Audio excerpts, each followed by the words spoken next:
4টি রান। চমৎকার একটি লফটেড রান ছিল, অসাধারণ শট।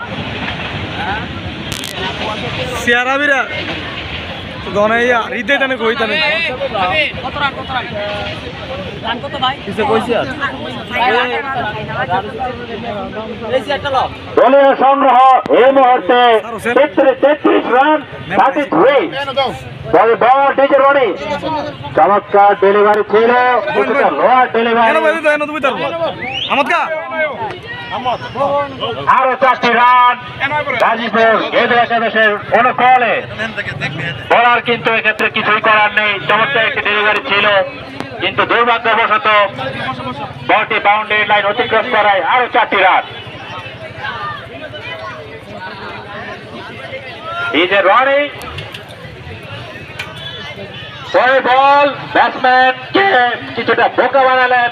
ব্যাটসম্যান মারতে প্রস্তুত ছিলেন, তিনি লোয়ার লেন্থে ডেলিভারি দিলেন, মাইন্টেন খেললেন ব্যাটসম্যানের সাথে, কোন রান নাই বল থেকে। আরে আবে আর কে চললে ষষ্ঠ ওভারের খেলা শেষ, দলীয় সংগ্রহ মাত্র 37 রান। জিততে হলে দরকার আরো অনেক অনেক রান, মেবি 150 প্লাস 151 রান।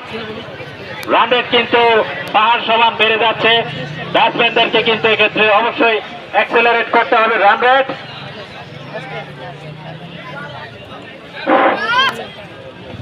খেলা কিন্তু চমৎকার ভাবে এগোচ্ছে। এই মুহূর্তে কিছুটা হলে ব্যাকফুটে রয়েছেন গেদু ক্রিকেটার্স টিম। তারা কিন্তু ইতিমধ্যে 6 ওভার শেষে সংগ্রহ করেছেন মাত্র 37 রান।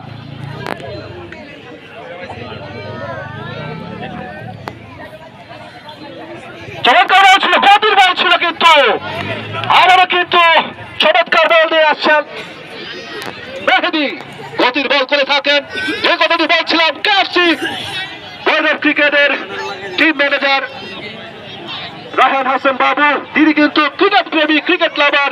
তার হাত দিয়ে কিন্তু আমাদের ক্রিকেটের যারা ক্রিকেট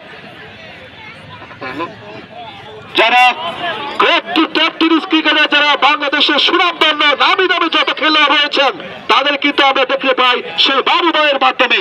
বাবু ভাই কিন্তু সবসময় আমরা দেখে থাকি তার এই দলকে